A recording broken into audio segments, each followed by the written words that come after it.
There are 7 sentences that destroy a man's strength, and most men say them every single day without realizing it. They sound harmless, but each one quietly kills your discipline, your self-respect, and your peace. A weak man uses these words to protect his ego. A stoic man uses silence to protect his power. By the end of this video, you'll know exactly which words make you weak, and how to replace them with the mindset of an unbreakable man. 1. I already know.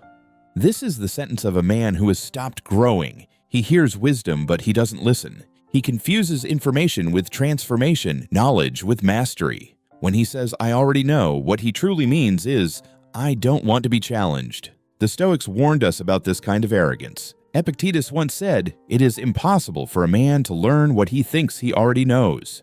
And that's the tragedy of the modern man. He reads quotes, watches videos, collects philosophies, but never applies them.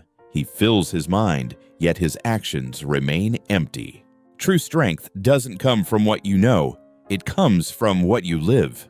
Marcus Aurelius didn't sit on a throne and quote wisdom. He embodied it through discipline, humility, and reflection. He woke up every morning asking, have I truly lived according to the principles I speak? That's the difference between a man who grows and a man who only talks about growth. Every time you say, I already know, you shut the door on progress. But every time you say, teach me again, you open the door to mastery. A Stoic doesn't claim to know. He trains to understand deeper. He treats every lesson as a mirror, every failure as a teacher, and every day as a classroom. So the next time you're tempted to dismiss wisdom, pause. Ask yourself, have I truly lived this truth, or do I just recognize the words? Because the man who thinks he knows everything has already stopped becoming anything.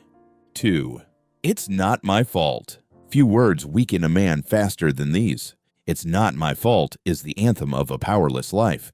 It's the phrase men use when they fear the weight of responsibility, when they'd rather protect their ego than reclaim their control. Every time you blame someone else, you give them your power. You're saying, you control my life, not me.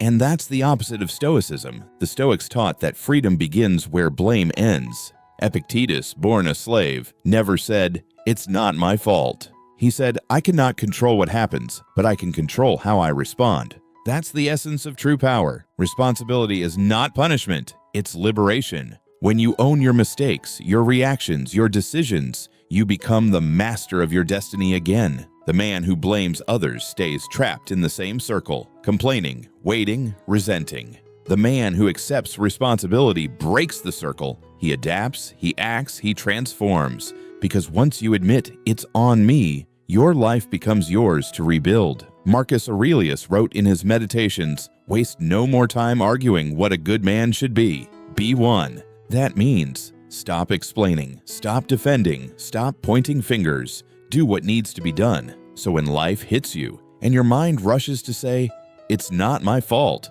pause. Ask, what part of this can I control? What can I learn? What can I fix?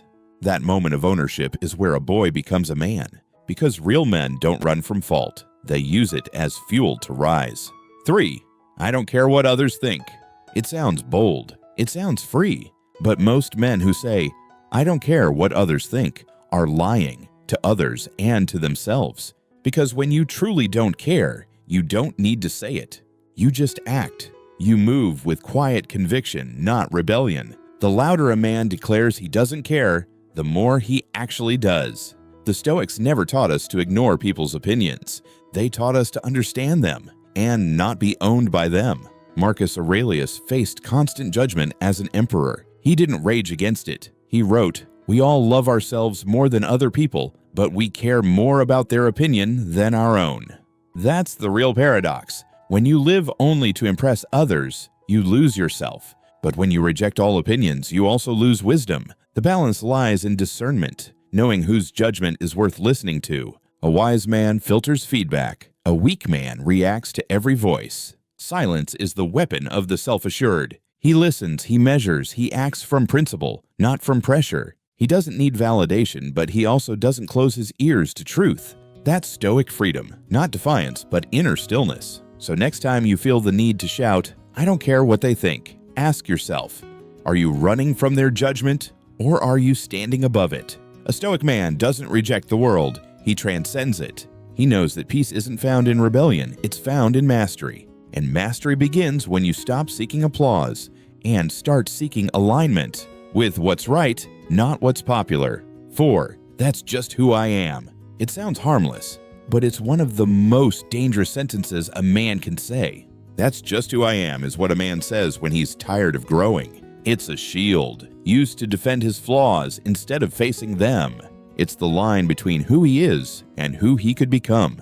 The Stoics believed character is not fixed, it's forged. Marcus Aurelius wasn't born disciplined. Epictetus wasn't born wise. He was a slave who chose wisdom over bitterness. They understood that virtue is a skill, a daily practice, not a natural gift. Every time you say, "That's just who I am," you stop the process of becoming. You trade growth for comfort, and comfort kills men faster than failure. The truth is, you are not just anything. You are potential, raw, unfinished, in motion. The Stoic man doesn't hide behind his past. He uses it as fuel. He asks, "Who can I be if I stop lying to myself?"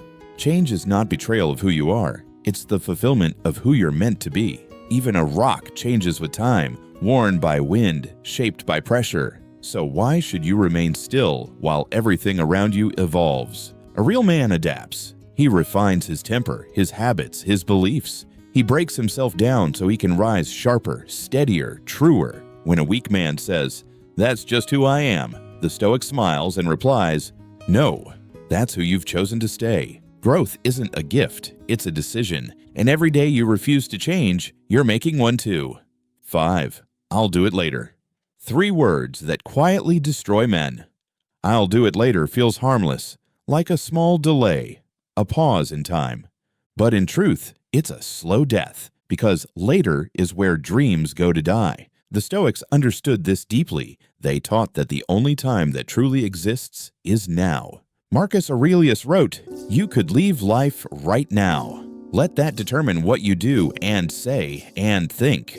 There is no later for the man who lives with awareness. Only this breath, this choice, this action. When you say, "I'll do it later," you lie to yourself. You pretend time is your servant when in fact it's your master. Each moment wasted is a moment you'll never reclaim. And the man who waits for motivation will be buried by those who act without it. Discipline is not about feeling ready. It's about moving when your body resists, when your mind argues, when your comfort begs you to stop.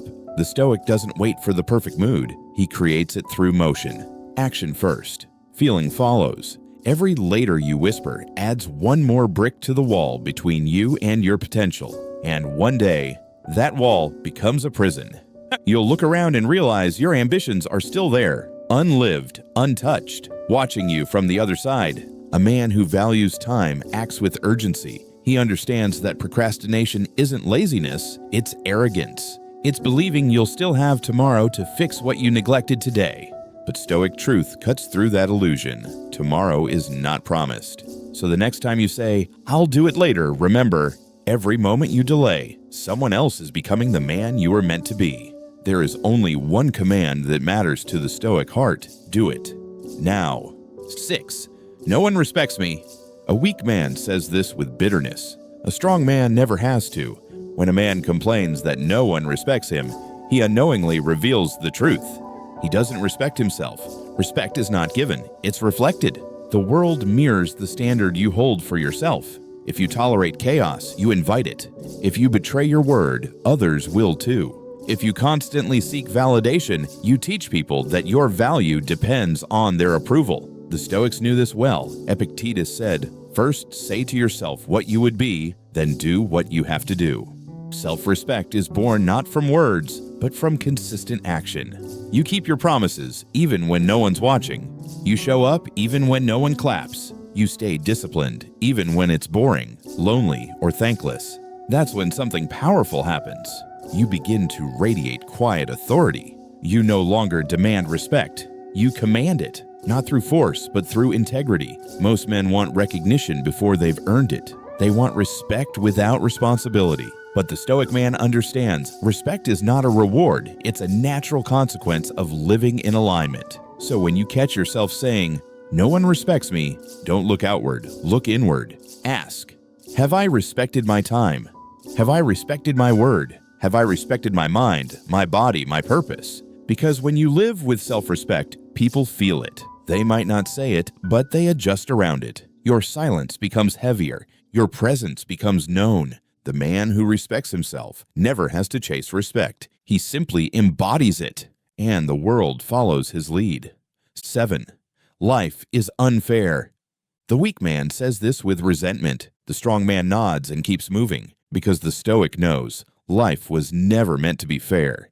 It was meant to be testing. Every time you cry unfair, you're secretly begging the universe to go easy on you. But the universe doesn't care. It doesn't give comfort. It gives challenges. It doesn't hand you justice. It hands you opportunities to build strength. Marcus Aurelius faced betrayal, disease, and war, and still wrote, "If it is endurable, then endure it."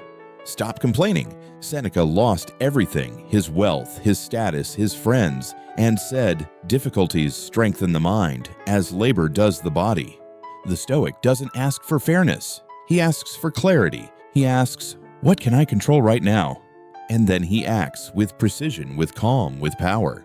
Life will knock you down. Sometimes for no reason. People will betray you. You'll lose things you worked years for, and no one will come to save you. But that's not tragedy. That's training. Every injustice, every disappointment, every loss is a forge, melting away your weakness, shaping your character into something unbreakable. The man who cries life is unfair gives away his power. The man who whispers I will endure takes it back. Stoicism teaches that the world owes you nothing, but you owe yourself everything. You owe yourself discipline when comfort calls. You owe yourself composure when rage tempts. You owe yourself dignity even when the world mocks it. So the next time you feel life is unfair, remember, it's not supposed to be fair. It's supposed to make you stronger. And one day, when you stand in silence, calm, grounded, unmoved, you'll realize the truth. The unfairness you once cursed was the very thing that built your strength and turned you into a man no storm can break. In the end, your words reveal your soul. The weak man speaks to defend his ego. The wise man speaks to strengthen his mind. You don't need to shout your worth. You prove it through silence, discipline, and action. Remember this, life isn't meant to be easy. It's meant to shape you. Every challenge, every loss, every unfair moment is your chance to rise above emotion and become the man the Stoics spoke of. Calm, grounded, and unstoppable. If this message resonates with you, like the video, share it with someone who needs to hear it, and subscribe for more Stoic wisdom.